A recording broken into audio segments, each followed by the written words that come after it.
এই ভ্লগটা বেশ কিছুদিন আগের, যেদিন আমরা দার্জিলিং থেকে ডুয়ার্স যাচ্ছিলাম। দার্জিলিংয়ে দুদিন আমরা খুব ভালো সময় কাটিয়েছি সবাই মিলে। এখন আমরা দুজনেই রেডি হয়ে নিলাম, তারপর বেরিয়ে পড়লাম গ্লিনারিজে বাড়ির জন্য কেক কিনতে। গ্লিনারিজের ভেতরে ঢুকতেই না এমন সুন্দর একটা গন্ধ আসে যে মনে হয় সব বেকারি আইটেমস থেকে যদি একটু একটু করে নিয়ে যাওয়া যেত তাহলে কত ভালো হতো। আমি নিজের জন্য একটা চিজ কেক নিলাম আর বাবি নিল একটা 1/2 পাউন্ড প্লেন কেক।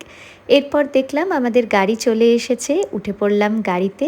মোটামুটি 4 থেকে 5 ঘন্টা মতো সময় লাগবে আমাদের ডুয়ার্সের হোটেলে পৌঁছতে। তবে এনজেপি থেকে দার্জিলিং আসার সময় গাড়িতে এত সাফোকেশন হচ্ছিল, কিন্তু এই রাস্তায় সেটা একদমই বুঝতে পারিনি। রাস্তাটা খুব ভালো, আর তোমরা দেখতেই পেলে বর্ষাকাল বলে চারিদিকটা খুব সুন্দর সবুজে ভরে গেছে।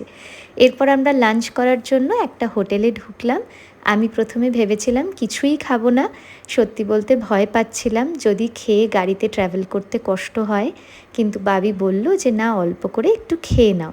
তাই আমি ভাত, ডাল, আলু ভাজা আর ডিমের কারি দিয়ে লাঞ্চ করে নিলাম।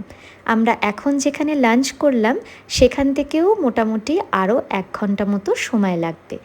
ডুয়ার্সে যে রিসর্টটা আমরা বুক করেছি সেটা মেন রাস্তা থেকে অনেকটাই ভেতরে। ঢোকার আগে প্রচুর ছোট ছোট চা বাগান দেখতে পেলাম। জায়গাটা সত্যিই অপূর্ব।